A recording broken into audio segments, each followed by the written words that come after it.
जन्माष्टमी की कहानी। द्वापर युग में जब पृथ्वी पाप और अत्याचारों के भार से दबने लगी तो पृथ्वी गाय का रूप बनाकर सृष्टिकर्ता विधाता ब्रह्मा जी के पास गई। सभी देवता ब्रह्मा जी के पास गए और ब्रह्मा जी को पृथ्वी की दुखांत कथा सुनाई। वहां उपस्थित सभी देवताओं ने निर्णय किया कि इस संकट के समाधान हेतु भगवान विष्णु के पास जाएंगे और सभी लोग पृथ्वी को साथ लेकर क्षीर सागर में भगवान विष्णु जी के पास पहुंचे, जहां भगवान विष्णु शेषशय्या पर शयन कर रहे थे। वहां जाकर सभी देवता गण भगवान विष्णु की स्तुति करने लगे। स्तुति करने से भगवान विष्णु की निद्रा भंग हुई। तब विष्णु जी ने सबसे आने का कारण पूछा। तब दीन वाणी से पृथ्वी बोली, महाराज, संपूर्ण भूमंडल पाप और अत्याचारों से घिर गया है और पृथ्वी इन पाप और अत्याचारों के भार में दबने लगी है, इसलिए कृपा करके इस संकट का निवारण करें। ये सुनकर भगवान बोले, मैं ब्रजमंडल में वसुदेव गोप की भार्या कंस की बहन देवकी के गर्भ से जन्म लूंगा, इसलिए तुम ब्रजभूमि में जाकर यादव कुल में अपना शरीर धारण करो। इतना कहकर भगवान विष्णु अंतर्ध्यान हो गए और देवता तथा पृथ्वी ब्रजभूमि में आकर यादव कुल के नंद यशोदा तथा गोपियों के रूप में पैदा हुए। इसके बाद कुछ दिन ऐसे ही व्यतीत हो गए।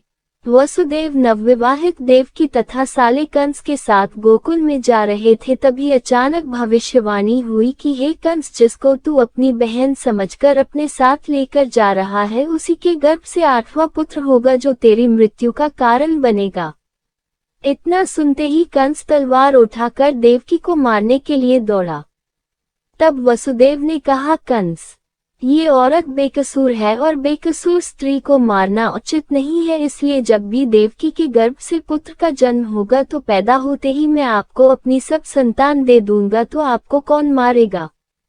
कंस ने उनकी बात मान ली और वसुदेव तथा देवकी को ले जाकर जेल में बंद कर दिया। जब भी देवकी के पुत्र होता तो कंस उन्हें मार देता। देवकी के साथ पुत्र मारे जाने के बाद 8वें गर्भ की बात कंस को मालूम हुई। इस बात का पता चलते ही कंस ने देवकी और वसुदेव को विशेष कारागार में डलवा कर पहरा लगवा दिया। भाद्रपद माह की कृष्ण पक्ष की अष्टमी को भयावानी रात के समय जब शंख, गदा, पद्मधारी भगवान श्री कृष्ण का जन्म हुआ तो चारों ओर प्रकाश फैल गया। लीलाधारी भगवान की यह लीला देखकर वसुदेव और देवकी उनके सामने हाथ जोड़कर खड़े हो गए। भगवान श्री कृष्ण ने जब अपना बाल स्वरूप लिया तब देवकी और वसुदेव के हाथों की हथकड़ियां टूटकर खुल गई, दरवाजे अपने आप खुल गए और पहरेदार सोते हुए नजर आए। तब वसुदेव कृष्ण जी को अपने साथ लेकर वहां से निकल गए। जब वसुदेव ने यमुना को पार करने के लिए अंदर प्रवेश किया तो यमुना का स्तर बढ़ने लगा। भगवान के चरण कमल छूने को लालायित यमुना कृष्ण द्वारा पैर लटका देने पर भगवान के चरण कमलों को स्पर्श कर उतर गई व बिल्कुल घट गई। वसुदेव यमुना पार कर गोकुल धाम पहुंच गए। वहां जाकर खुले दरवाजे और सोई हुई यशोदा को देखकर बालक कृष्ण को वहीं सुला दिया और सोई हुई कन्या को लेकर चले आए। जब वसुदेव वापस कारागार में पहुंचे तो अपने आप उनके बेड़ियां लग गई और दरवाजे बंद हो गए। दरवाजे बंद होने के बाद वहां सोए हुए पहरेदार भी जग गए। हथकड़ियां लगने के बाद कन्या रोने लगी। तब जगे हुए पहरेदारों ने कन्या का रुदन सुनकर तुरंत कंस के पास खबर भेज दी कि देवकी का 8वां पुत्र जन्म ले चुका है।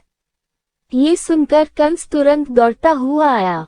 जब कंस ने कन्या को हाथ में लेकर पत्थर पर पटकना चाहा तो कन्या हाथ से छूटकर आकाश में उड़ गई और साक्षात देवी के रूप में प्रकट होकर बोली, हे कंस, तुम्हें मारने वाला तो गोकुल में पहले ही पैदा हो चुका है। पापी कंस अब वही तुम्हारा वध करेगा।